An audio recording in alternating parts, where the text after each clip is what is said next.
Déjà bonjour à tous, je voudrais d'abord toutefois remercier le Dieu véritable, créateur du ciel, de la terre, de toute chose, de toute forme de vie, de toute particule, de toute existence, de ce qu'il est grand, glorieux et redoutable. Je remercie ce Dieu parce qu'il est bon, parce qu'il est présent et de ce qu'il est calme actuellement. Parce que Dieu observe, celui dont on nomme Dieu sur toute la terre, il observe les humains, les créatures. Et il voit les manques de connaissances. Aujourd'hui nous allons parler par sa divine puissance et par le véritable Saint-Esprit, dont on fait allusion dans Jean 20, 22, que les apôtres de l'Afrique ancestrale ont véritablement reçu. Nous allons parler du Christ, c'est-à-dire, nous allons parler de celui dont on nomme Christ dans l'Évangile, celui dont on dit qu'il est arrivé sur la terre il y a 2000 ans en Palestine. Durant l'enseignement, je vais vous démontrer que le Christ qui est arrivé il y a 2000 ans, c'est un faux Christ. Il vous a tous séduit, donc, tous ceux qui prient ce Christ-là, ce Jésus, dans les assemblées, dans les églises, dans vos cœurs, vous faites des DVD, des musiques, vous venez faire des vidéos sur YouTube, sur Facebook, sur Twitter, sur d'autres sites moteurs de recherche, d'autres sites, vous faites des vidéos sur la personne de Jésus. Vous dites que c'est un juif, qu'il est venu il y a 2000 ans. Vous êtes complètement égaré. Vous avez reçu un esprit de délire. Deutéronome 28, 28. Le Père te frappera de délit, d'aveuglement, de garement d'esprit. Vous allez tâtonner en plein jour. Vous êtes en train de tâtonner. Un esprit occulte vous a séduit. Je le dis, je répète et je pèse mes mots. Et les musulmans aussi ont pris exactement le même Christ de la Bible, c'est-à-dire qu'il est arrivé il y a 2000 ans. Ils l'ont introduit dans le Coran en disant que c'est Issa. Donc eux aussi sont égarés parce qu'ils ont cru que ce personnage-là, c'est-à-dire qui est arrivé il y a 2000 ans, était le véritable premier-né. Mais aujourd'hui, je vais vous démontrer que tous ceux qui disent qu'ils ont vu le Christ et qu'il était comme un arabe, il était blanc aux yeux bleus, vous êtes en train de délirer complètement. Tous ceux qui disent que Christ les a apparus, qu'il était beau, il était ceci, il était cela, qui Christ les a parlé, ils ont entendu la voix de Christ. Vous êtes en train de délirer complètement. Nous allons donc voir avec la véritable, c'est-à-dire la véritable révélation du Père. Parce qu'il est dit dans Proverbe 19, 2 que le manque de science n'est bon pour personne. N'est bon pour personne.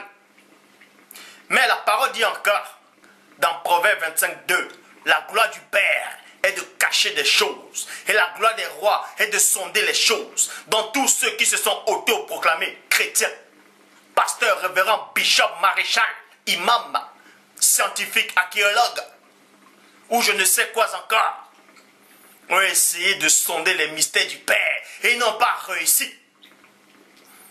Les gens donnent des dates. Ils disent que Christ est arrivé il y a 2000 ans. Ça me fait rigoler parce que je connais le véritable premier-né. Je connais le premier-né à la période dont il est descendu dans votre plan physique. Durant l'enseignement, on vous montrera donc que ce personnage, le premier-né, n'est pas venu il y a 2000 ans, ni 3000 ans. Il est venu bien avant. Je dis bien avant encore.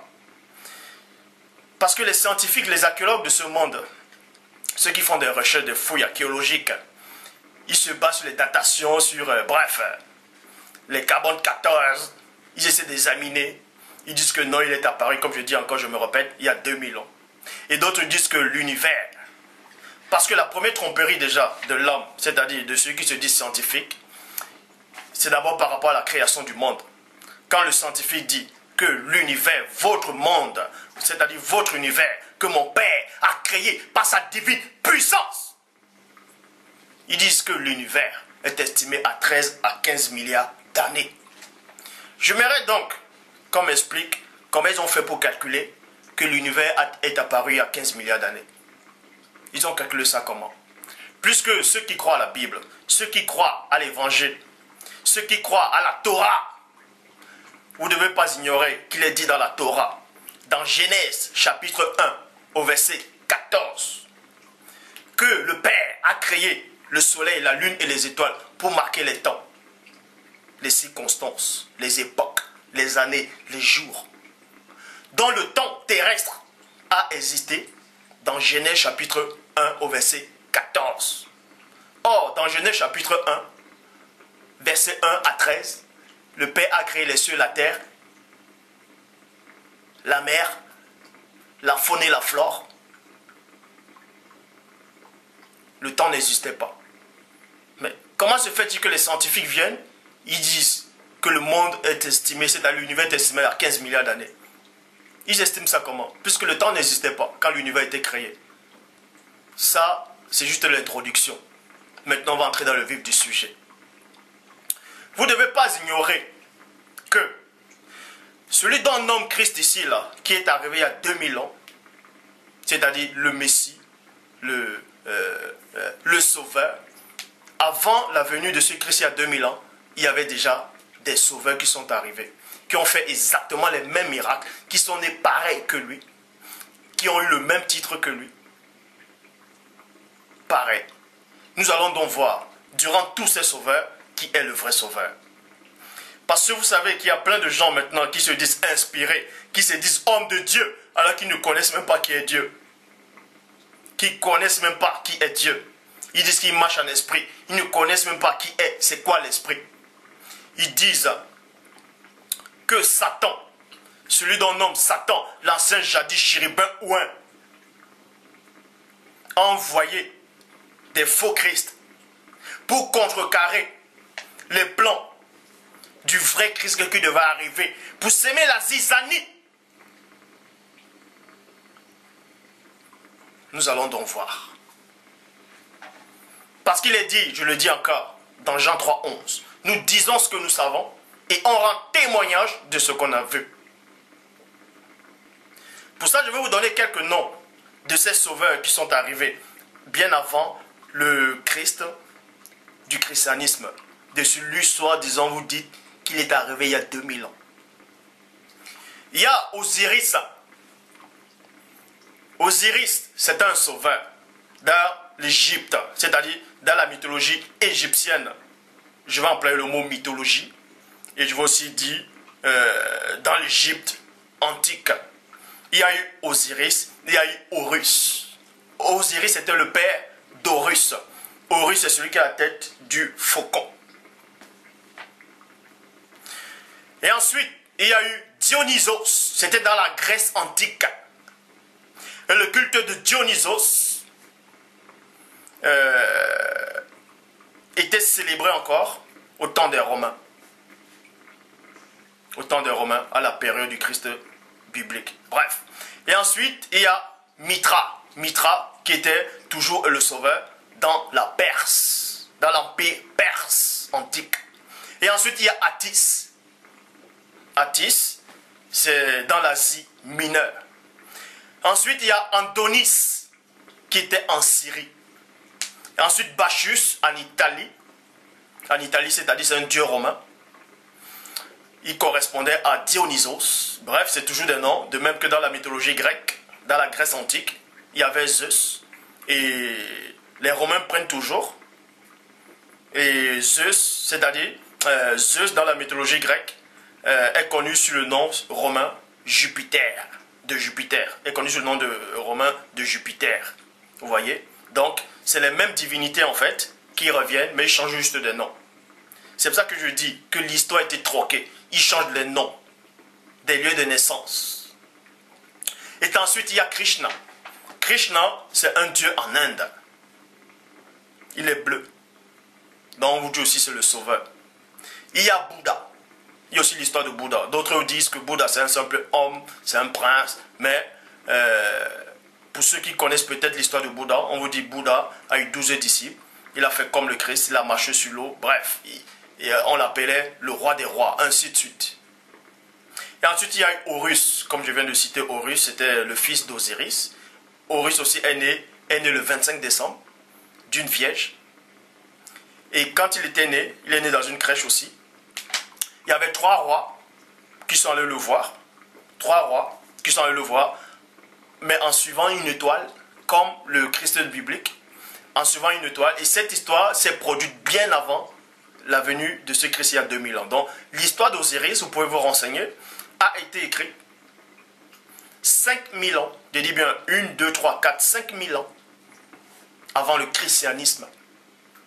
Et la Torah, c'est-à-dire l'Ancien Testament, la Torah qui veut dire la loi, a été écrit, selon les historiens, selon les biblistes, a été écrit, selon les archéologues, a été écrit 800 ans avant le christianisme. Donc, l'histoire d'Osiris est plus ancienne que la Torah et que le christianisme.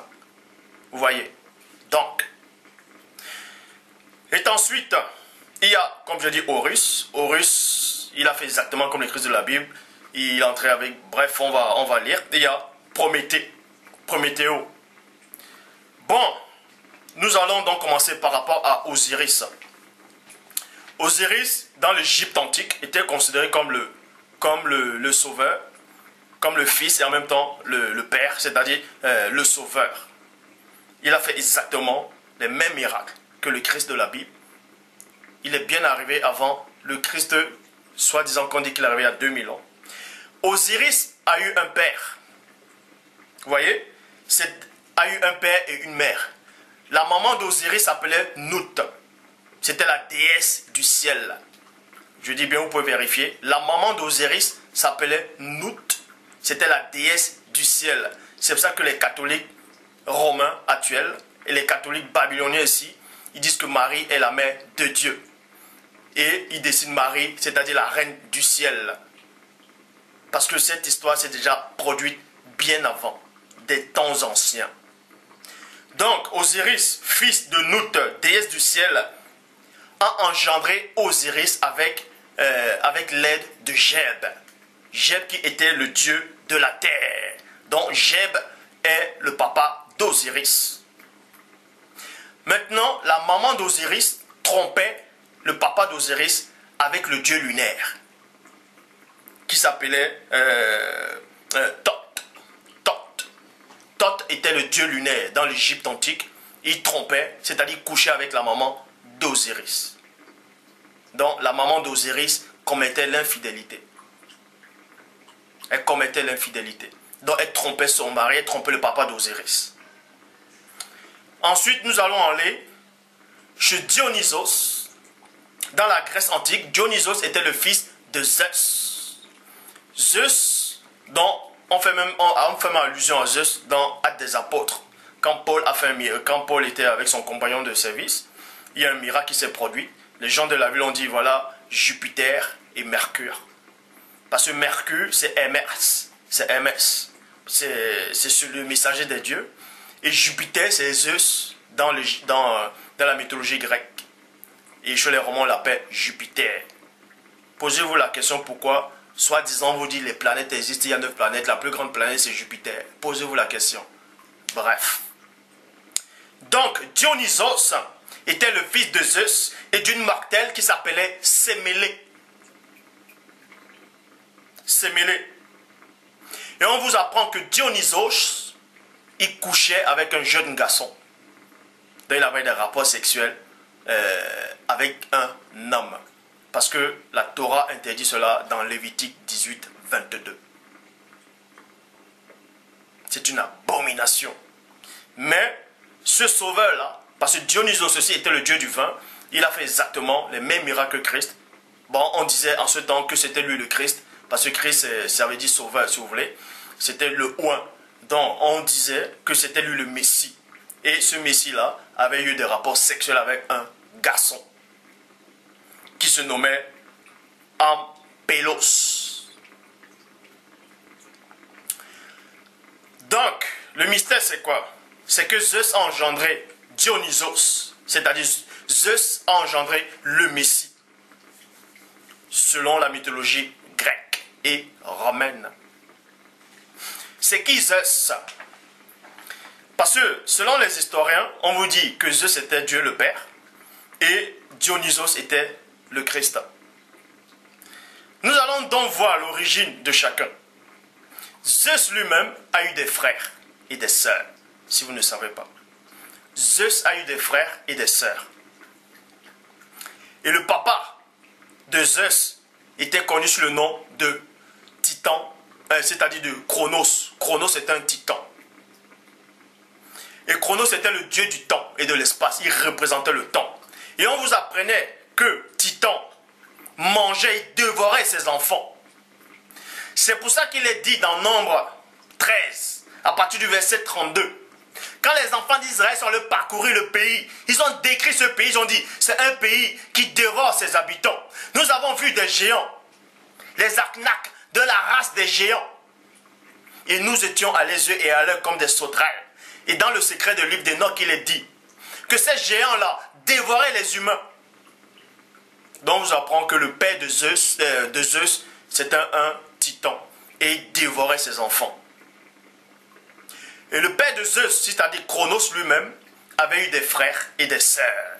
Dans le panthéon déchu des dieux grecs, d'autres disaient qu'il y avait 12 titans et d'autres disaient qu'il y avait 14 titans. Toujours est-il qu'il y avait 6 titans mâles et 6 titans femelles. Bien avant que Zeus ne soit, bien avant que ce Messie-là aussi ne soit Dionysos.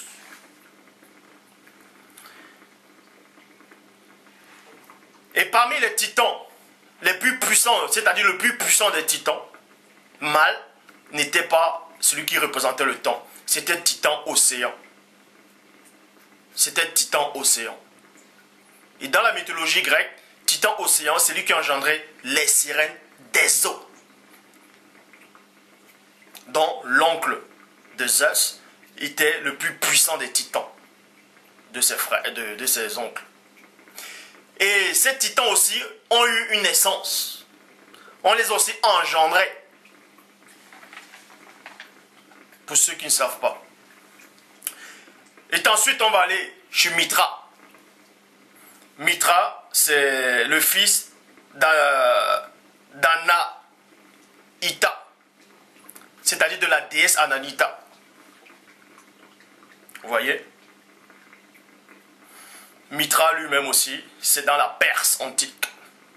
C'est pour ça que je dis, le premier, c'est-à-dire Osiris est arrivé bien avant eux, même Horus est arrivé bien avant tous ces noms qu'on cite. Parce que l'Égypte, c'est-à-dire l'Égypte antique, on parle de l'Égypte dans Genèse chapitre 1, non plutôt, dans Genèse chapitre 10, au verset 6, qui dit, les fils de Shem fut Cush, Mitzraïm, qui veut dire Égypte. Vous voyez? C'est là où les Égyptiens ont commencé, mais la Perse n'existait pas encore. C'est-à-dire, eux n'existaient pas encore. Dans l'Égypte antique, Osiris est le plus ancien. Et je dis encore, l'histoire d'Osiris a été écrite 5000 ans avant le christianisme.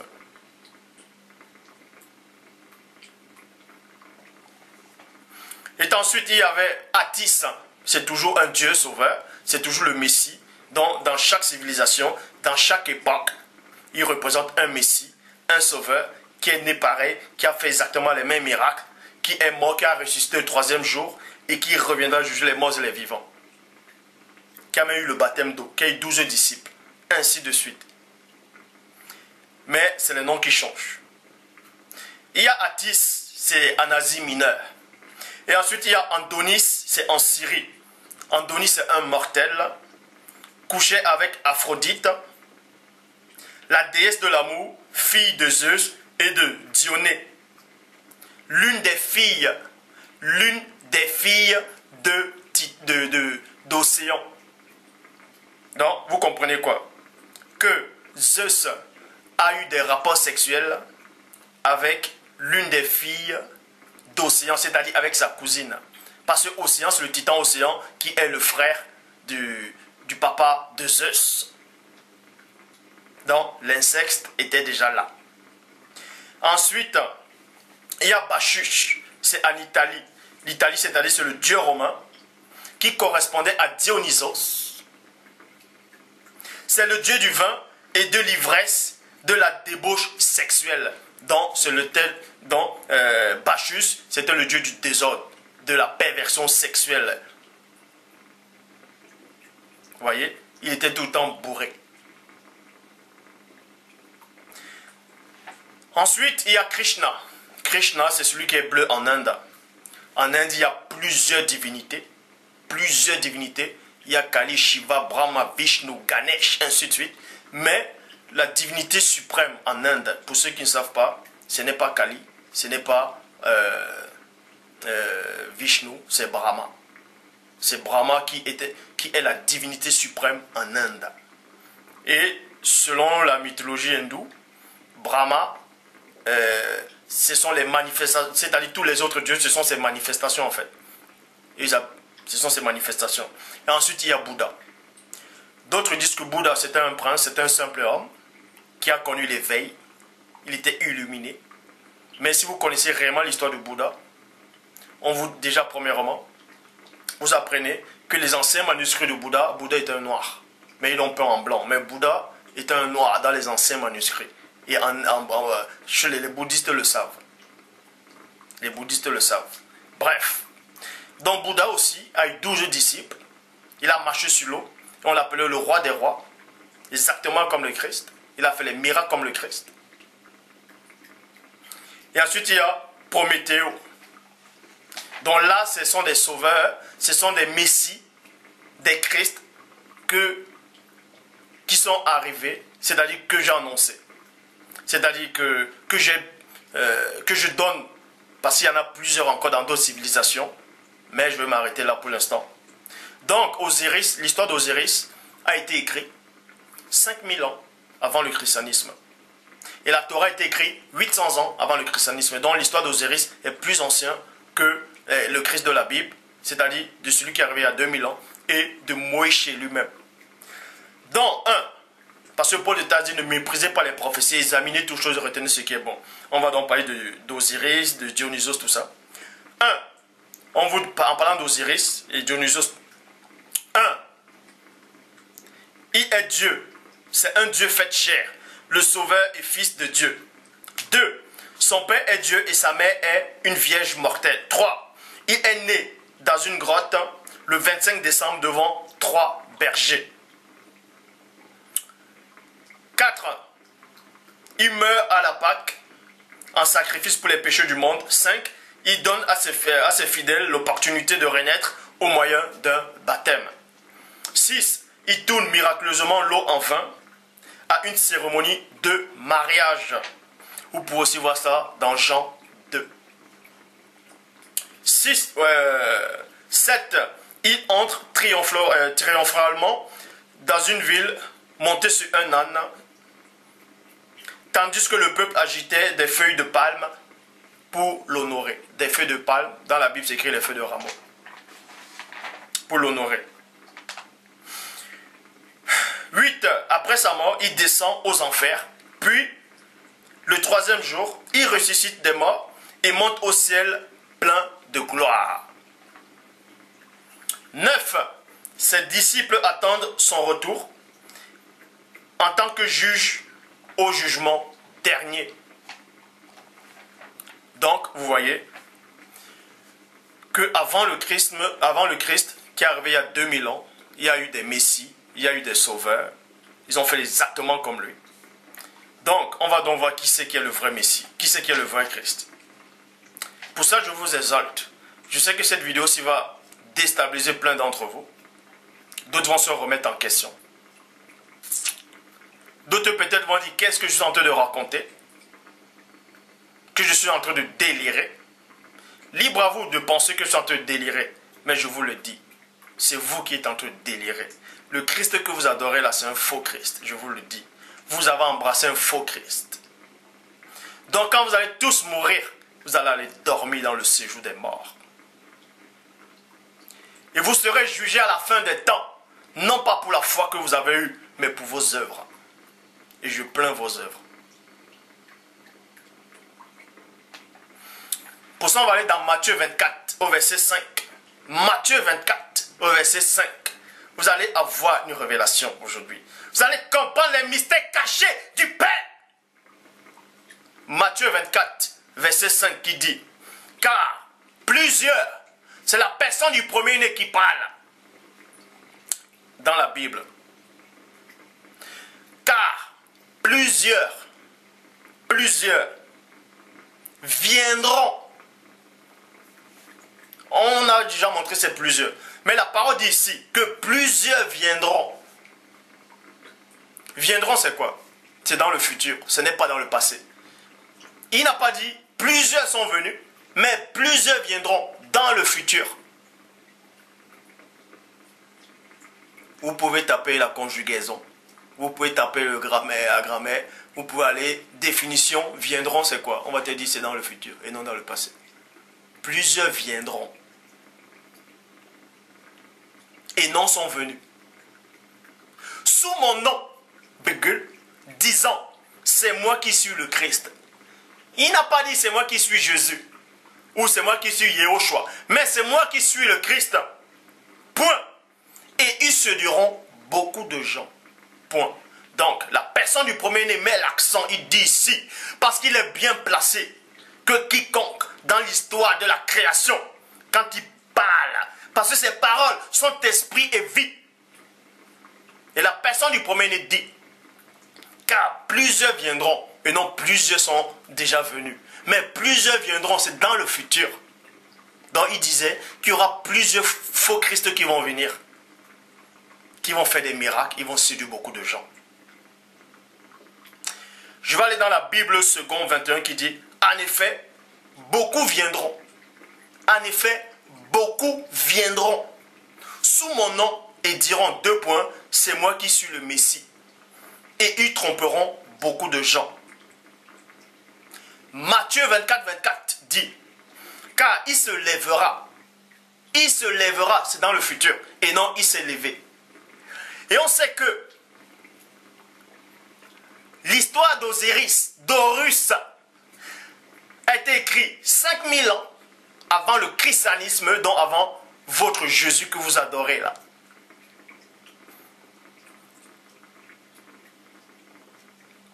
Mais le premier-né dit ici, car il se lèvera dans le futur. Quand on dit il se lèvera et non il s'est élevé. Il se lèvera de faux Christ et de faux prophètes et ils feront, et non et ils ont fait, et ils feront de grands signes et des prodiges à tel point que s'il était possible, ils tromperont les élus même. Point. Matthieu 24, verset 26 dit, c'est pourquoi si l'on vous dit, et non si l'on vous avait dit, mais si l'on vous dit, deux points. Voici, il est dans les déserts, n'y allez pas, deux points. Voici, il est dans les chambres secrètes, ne le croyez pas. Donc, vous allez comprendre ici, la révélation c'est quoi? C'est que le véritable Christ a existé. Le véritable Messie a existé. Le véritable premier-né a existé, existe toujours. Mais est venu bien avant 2000 ans. Le vrai Christ est venu bien avant l'histoire d'Osiris, bien avant Dionysos, bien avant Attis, bien avant Bouddha, bien avant Krishna. C'est pour ça qu'il a dit, qui se lèvera de faux Christ? Parce que si le vrai Christ était venu il y a 2000 ans, il n'allait pas dire il se lèvera de faux Christ. Il allait dire il s'est levé de faux Christ et il se lèvera encore de faux Christ. Est-ce que vous comprenez la révélation? Ça veut dire ce Christ qui est arrivé il y a 2000 ans, c'est le faux Christ. Le véritable Christ qui était dans l'Afrique ancestrale a dit il se lèvera de faux Christ. Plusieurs viendront sous son nom. Son nom c'est quoi? Il n'a pas dit Yehoshua, il n'a pas dit Jésus. Il a dit plusieurs viendront sous mon nom disant c'est moi qui suis le Christ. Parce que le Christ c'est le sauveur. Et tous ces sauveurs que j'ai cités là, ils sont venus en tant que sauveurs de l'humanité. C'est pour ça que Job 33, 14 dit Dieu parle cependant tantôt d'une manière, tantôt d'une autre, et l'on n'y prend point garde. Excusez-moi.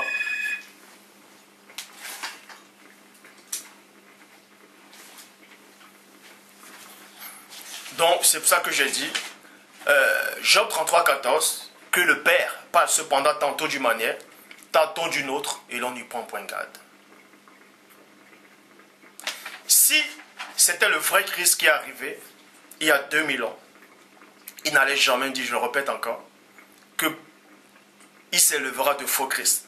Toutefois, en sachant qu'il y a eu déjà des faux Christ qui sont arrivés et qui ont séduit des gens, qui ont mis le doute dans des gens actuellement, il allait plutôt dire, il s'est levé de faux Christ et il se lèvera encore d'autres faux Christ. Parce que quand il dit, il se lèvera de faux Christ, ça veut dire qu'avant lui, il ne s'est pas levé de faux Christ.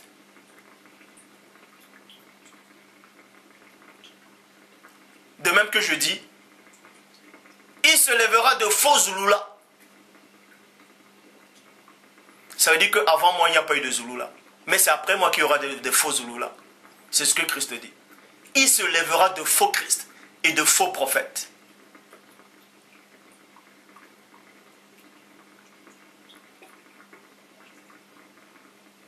Donc, l'histoire du Christ a été plagiée dans chaque époque, dans chaque civilisation. Donc le Christ que vous adorez là, c'est un faux Christ. Celui-là qui se fait passer pour Jésus, je le dis encore, c'est un faux Christ qui est arrivé il y a 2000 ans. Dont on vous dit qu'il est arrivé il y a 2000 ans. C'est un faux Christ. Le vrai Christ n'est pas arrivé il y a 2000 ans. Il est arrivé bien avant tous les messies que je viens de citer. Bien avant. Et vous tous, vous avez été trompés. Vous tous êtes en train de délirer. Quand vous criez, oh Jésus mon sauveur, vous êtes dans la confusion totale. Pourquoi vous êtes dans la confusion? Je vais vous donner une petite révélation pourquoi vous êtes dans la confusion. La parole dit dans 2 Thessaloniciens chapitre 2 versets 11 à 12. Aussi Dieu les envoie une puissance d'égarement pour qu'ils croient au mensonge. Virgule. Pour qu'ils croient au mensonge. Pourquoi Dieu les envoie là une puissance d'égarement pour croire au mensonge? D'autres vont peut-être dire, mais ça veut donc dire qu'il y a des gens qui sont nés pour être égarés? Non. Dieu veut que tout le monde soit sauvé. Mais il y a certains gens qui sont déjà égarés. Pourquoi? Aussi Dieu les envoie une puissance d'égarement pour qu'ils croient au mensonge, afin que tous ceux qui n'ont pas cru à la vérité, mais qui ont pris plaisir à l'injustice soient condamnés. Ça veut dire quoi? Tous ces gens qui disent qu'ils aiment le Christ, qu'ils aiment Dieu, on vous présente un faux Christ blanc avec les yeux bleus, avec de longs cheveux. Or, la parole dit dans 1 Corinthiens chapitre 11 au verset 14 que c'est une honte pour l'homme d'avoir de longs cheveux, que la nature elle-même ne vous enseigne pas que c'est une honte pour l'homme d'avoir de longs cheveux. Si la nature, quand vous dites que Christ est Dieu le Père, il crée sa nature et la nature va l'enseigner que c'est une honte qu'il lui-même ait des longs cheveux. Réfléchissez. Donc, ça veut dire, on vous a déjà appris depuis étant petit que Christ était blanc, il avait des yeux bleus, qu'il était juif là en Palestine. Vous l'avez accepté. Mais la parole me dit dans Daniel chapitre 7 au verset 9 qu'il avait des cheveux comme la laine pure. La laine pure, c'est le cheveu du mouton, c'est afro, donc il ne pouvait pas avoir de longs cheveux. Bref. Et quand on vient vous démontrer le contraire, que Christ n'était pas comme ça, n'avait pas cette apparence, et qu'il était noir, vous sortez de vos gants. Non, qu'est-ce que tu racontes en te délirer? Et même s'il était noir, même s'il était blanc, ça change quoi? C'est la foi qui sauve. Être noir, si Christ était noir, ce n'est pas ça qui sauve. Je vais vous dire que ça sauve. Vous savez pourquoi ça sauve? La preuve, vous êtes perdus. Puisque vous croyez déjà au mensonge. Si on met l'accent en disant que le vrai Christ était noir, vous allez me dire ça compte pas. Bien sûr ça compte. Vous savez pourquoi ça compte? Parce que Christ, avant de monter, en tout cas le vrai Christ qui est arrivé dans l'Afrique ancestrale est arrivé, il a dit à ses apôtres, je m'en vais au Père, je vous enverrai l'Esprit de vérité, il vous enseignera toutes choses. Toutes choses, ça veut dire quoi? Ça veut dire même sa couleur. Pourquoi? Parce que, pourquoi c'est important de dire que Christ était noir et le prouver et de le démontrer? Tout simplement, parce que ce faux Christ blanc est arrivé il y a 2000 ans. Celui dont on a inventé. Celui dont les Romains, les faux juifs là, ont pris déjà d'autres récits. Ils ont pris ça chez Dionysos. Et Dionysos aussi, ils ont pris ça dans l'Égypte antique. Et l'Égypte antique aussi a pris ça encore. C'est ce Christ-là que vous venez adorer. Parce que vous avez reçu un esprit de garement pour croire au mensonge. Parce que si vous savez, si vous avez la révélation qu'il était noir, vous n'allez pas accepter ce faux Christ-là. Tous les Christ qui se lèvent ici actuellement, ils sont tous blancs. Et ça ne vous fait pas un tic.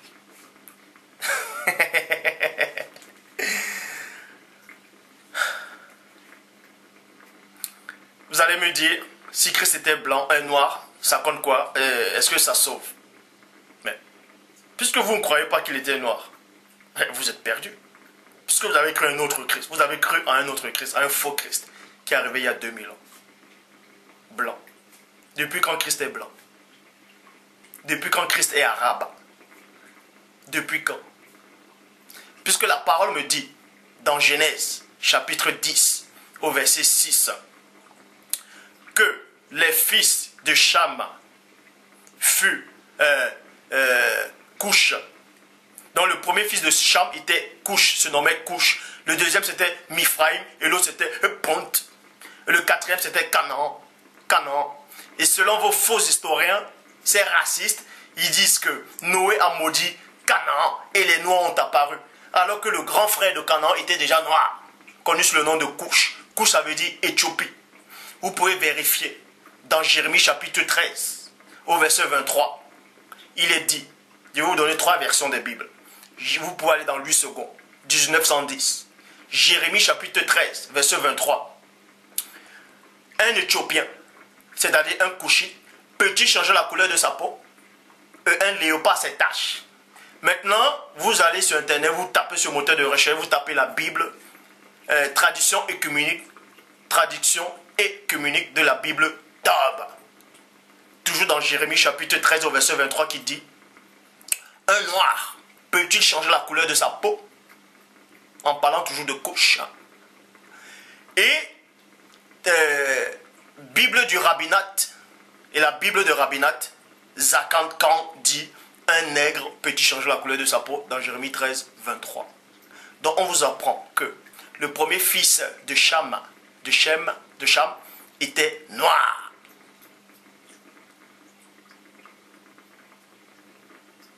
Donc, l'Égypte aussi, Mifraïm aussi était noir, Pont était noir et Canaan aussi était noir. Donc ses enfants aussi étaient noirs. Les frères de Cham aussi étaient noirs, puisque Noé lui-même était noir. Parce qu'un couple de blancs ne peut pas coucher les enfants noirs. Ce n'est pas possible. Non, ne me sortez pas que peut-être qu'il y avait du métissage dans le... Ça, je ne parle pas de ça. Moi, je dis un couple blanc authentique qui n'a pas connu peut-être les noirs dans les ancêtres, tout ça là. Un couple noir, un blanc, ne peut pas accoucher des enfants noirs. Ce n'est pas possible. Ce n'est pas possible. Comment se fait-il que Noé, vous dites qu'il était blanc ou arabe, peut accoucher des enfants noirs? Mais expliquez-moi. Et on vous dit dans Matthieu, chapitre 1 au verset 3, que Christ est sorti de la lignée de Canaan, soi-disant ce Canaan qui a été maudit et les noirs apparus. Christ est sorti de cette lignée-là. Et pourquoi vous le dessinez avec les yeux bleus, un blanc aux yeux bleus? Vous voyez? Parce que vous voulez modifier tout. Quand on dit qu'il est noir, ça vous dérange. Ça vous dérange parce que vous ne croyez pas à la vérité, vous n'avez pas l'amour de la vérité. Parce que le Saint-Esprit donne les révélations, il vous révèle toutes choses. C'est une vérité. La vérité, c'est que si Christ est noir, on dit qu'il est noir, et ça vous dérange, ça veut dire que vous n'avez pas cru à cette vérité-là. Si vous n'avez pas cru à cette vérité-là, vous n'êtes pas de Dieu. C'est aussi simple que ça. Cette vidéo-ci va vous choquer. Je souhaite que ça soit ainsi. Parce que c'est le Père qui lui-même qui a permis que je fasse cette vidéo aujourd'hui. C'est pour vous démontrer que le Christ que vous adorez là, le Christ dont vous chantez là, tout ce Christ que vous avez là, c'est le Christ qui est arrivé il y a 2000 ans et c'est un faux Christ. Je le dis encore.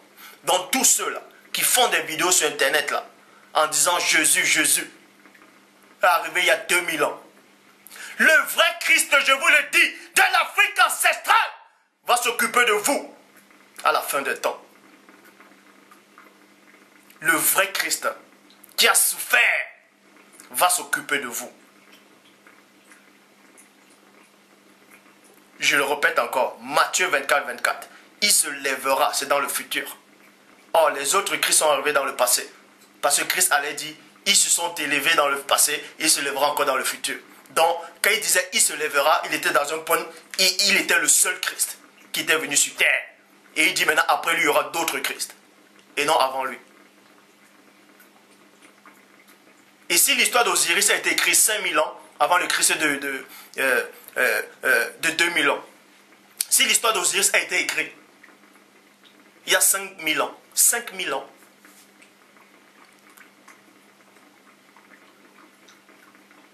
c'est là où vous comprenez que le véritable Christ est arrivé bien avant 5000 ans.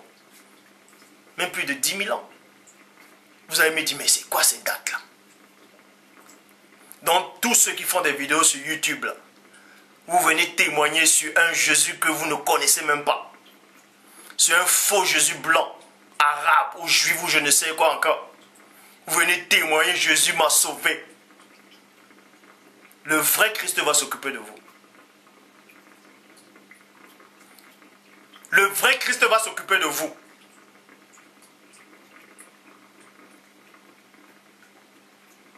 Je vous le dis encore.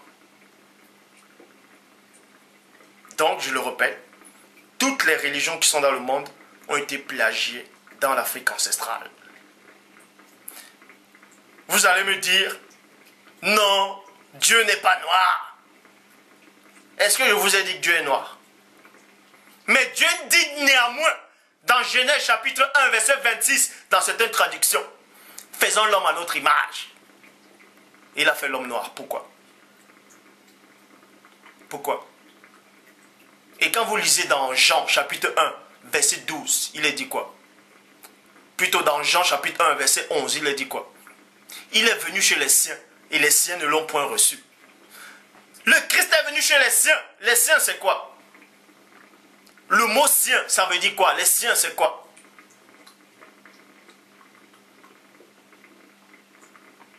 Donc, quand vous venez parler, faites attention. Faites vraiment très très attention. Parce que la prophétie est en train de se réaliser. Ésaïe 19 au verset 20 est en train de se réaliser. La prophétie se réalise. Donc tous ceux qui pensent que là, à Palestine, c'est le peuple, le véritable peuple de Dieu, vous êtes en train de délirer complètement. Vous, des faux pasteurs. Déjà, il n'y a pas de pasteur. Il n'y a pas de pasteur. Le mot pasteur a été inventé par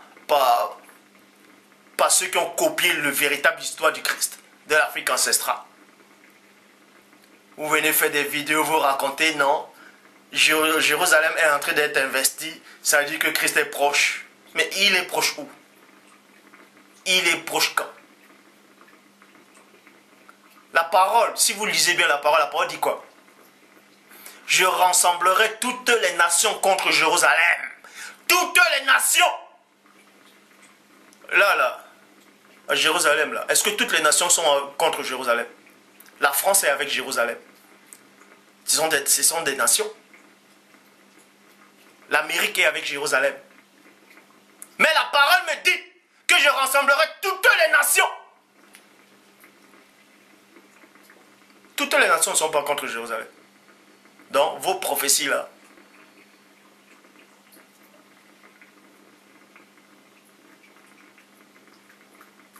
vous voulez expliquer les prophéties. Non, mais vous croyez où? Vous savez c'est quoi une prophétie? Vous savez c'est quoi une prophétie?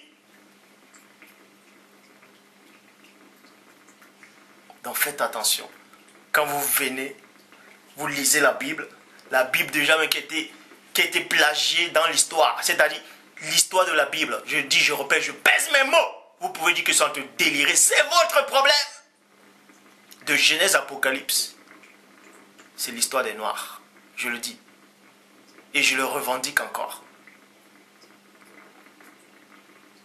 Je ne suis pas en train de rabaisser un peuple ou une couleur, quoi que ce soit. Jean 3:11. Nous disons ce que nous savons et on rend témoin de ce qu'on a vu. Même vos scientifiques disent que le premier homme c'est un noir, il vient d'Afrique. Alors, et pourquoi vous présentez le premier homme de la Bible, Adam, blanc? Pourquoi? Pourquoi vous ne voulez pas le représenter noir? Pourquoi ça vous dérange? Parce que vous n'avez pas cru à la vérité. Vous avez refusé la vérité. Vous avez renié la véritable parole du Père. Et vous, maintenant, vous basez. Non, c'est la foi qui sauve. La foi, c'est quoi? La foi, c'est la vérité. Dans la foi véritable, il y a la vérité dans la foi. Est-ce que vous comprenez? Donc, si vous n'avez pas une partie de la vérité, votre foi, elle est vaine. Je le dis encore. Genèse, Apocalypse, c'est l'histoire des Noirs. C'est l'histoire des Noirs, du peuple des Noirs, du peuple noir, dans l'Afrique ancestrale, et non ce qui s'est passé il y a 2000 ans, comme vous fait croire. Le Christ, les apôtres, tout ça a réellement existé. Mais ce n'est pas des dates dont on vous montre. Ce sont des dates qui ont existé bien avant. On a juste pris cette histoire. Ils ont plagié cette histoire. Ils ont fait croire que c'est là que c'était né.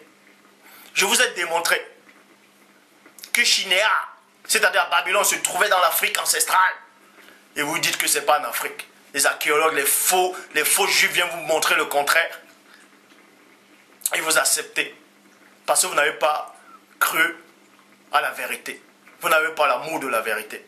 C'est parce que vous êtes égarés. Vous êtes voués à la damnation. Je vous le dis. C'est dur les paroles que je dis, mais c'est la vérité. Vous êtes voués à la damnation. Celui qui n'est pas de moi, c'est-à-dire celui qui n'est pas de Christ. C'est ce que Christ dit. Celui qui n'est pas avec moi est contre moi. Dieu est esprit. Jean 4, 24.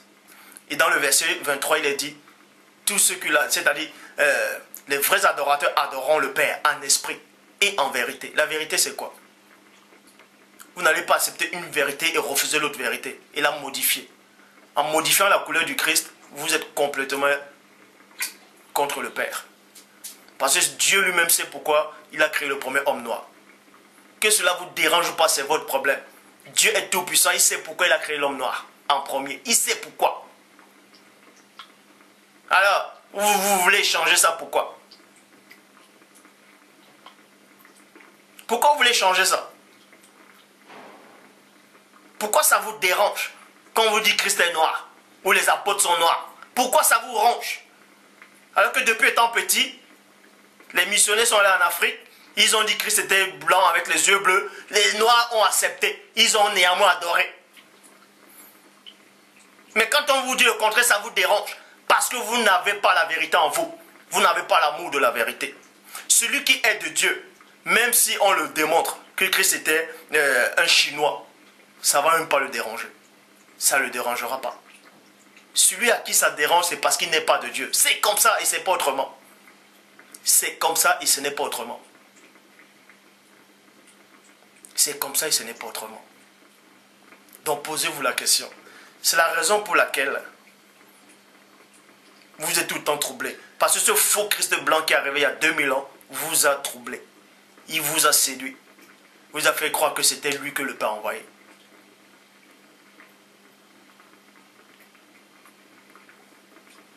Il vous a troublé. Et c'est celui que vous adorez.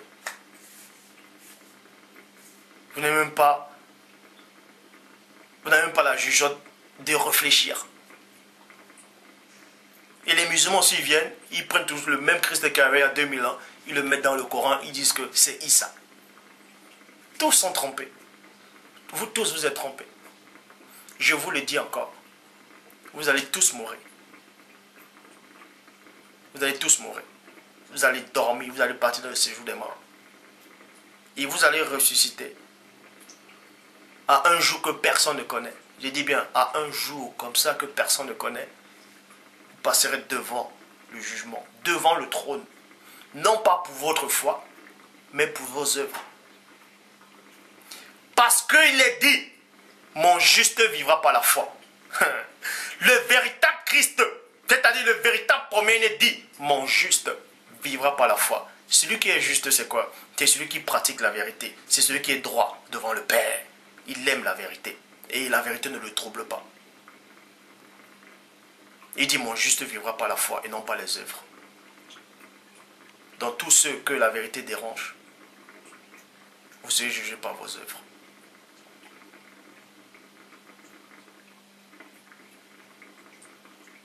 Vous serez jugé par vos œuvres. Le premier-né, quand il est remonté, après sa venue sur terre, il nous a prévenu que ça allait être comme ça. Dans le monde où je descends, ça allait être comme ça. Maintenant, libre à vous de penser ce que vous voulez. C'est votre choix. Parce que le Père, mon Père, a créé l'homme, c'est-à-dire il a donné une partie de libre arbitre à l'homme. Libre à vous de penser ce que vous voulez. Vous pouvez penser ce que vous voulez. Vous pouvez dire que je délire. C'est dans votre tête que ça se passe.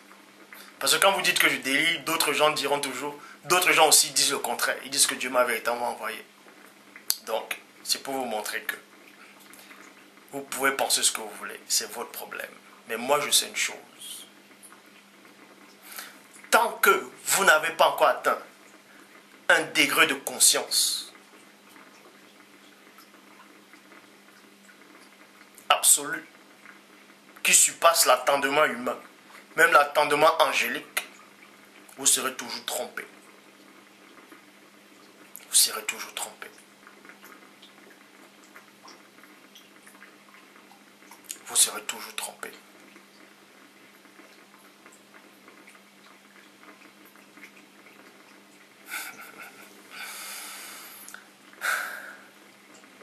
Il y a certaines révélations, c'est-à-dire, il y a certains passages dans la Bible que je ne pourrais pas vous citer actuellement. Il y a certains passages que je ne pourrais pas vous citer actuellement. Parce que si je vous cite ces passages, et j'explique ces passages avec l'esprit du Père, vous allez croire que je suis devenu fou. La foi de beaucoup de gens va se casser. Mais quelle foi même? La foi de ce faux Christ usurpateur qui est arrivé il y a 2000 ans.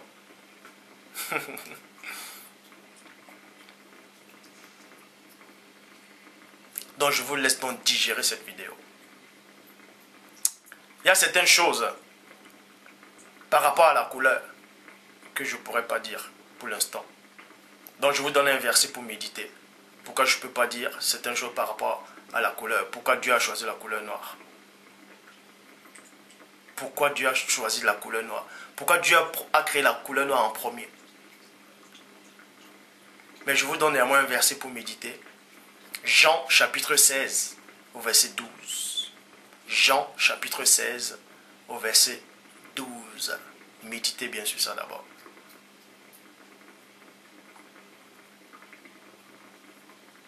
Vous pouvez envoyer vos commentaires. Vos commentaires ne viendront que dans vos cerveaux humains. Si vos cerveaux humains, vous réfléchissez. Vous levez le matin, vous faites comme tout le monde, même les animaux font comme pareil. Vous venez vous asseoir. Ouais, non, tu as tort. Avec vos petites intelligences humaines, le cerveau humain, papa, vous écrivez. Ah non, qu'est-ce que tu racontes? Après vous repartez, regardez la télé, vous mangez, vous dormez comme tout le monde. Mais vous croyez où? Vous êtes des simples créatures. Point barre. Vous êtes des mortels. Le Père vous a créé dans ce plan physique. Il y a des dimensions que si vous n'avez pas atteint, vous allez toujours vous asseoir en train d'écrire. Ah mais le frère, tu es dans l'erreur, qu'est-ce que tu dis? Je parle en langue. Mais non. Qui c'est qui parle en langue? Vous dites vous parlez en langue. Pour parler en langue, pour avoir des dons spirituels, il faut d'abord être baptisé du Saint-Esprit. Mais avant d'être baptisé d'abord du Saint-Esprit, il faut d'abord recevoir le Saint-Esprit, être d'abord enfant de Dieu. Est-ce que vous comprenez? Quand on est enfant de Dieu, on est enfant de la vérité. Et la vérité ne nous trouble plus.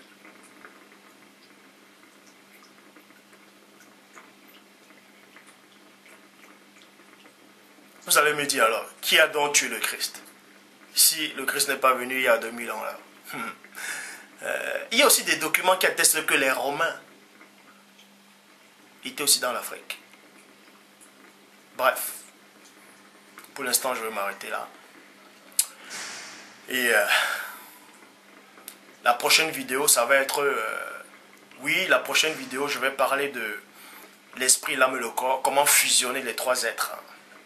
C'est-à-dire, je vais d'abord vous expliquer le chemin. Il y a un chemin qui mène. C'est-à-dire, il y a un chemin par où passer avant de fusionner les trois êtres. Avant de fusionner l'esprit, l'âme et le corps. Et ensuite adorer le Père en esprit et en vérité. Que le Père Tout-Puissant, dans sa divine puissance, soit glorifié, magnifié, exalté.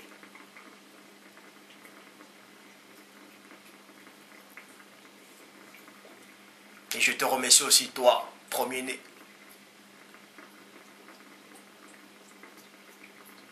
de ce que tu as accepté la mission dont le Père t'avait confiée. Je te remercie, premier-né, de ce que tu gardes ce mystère.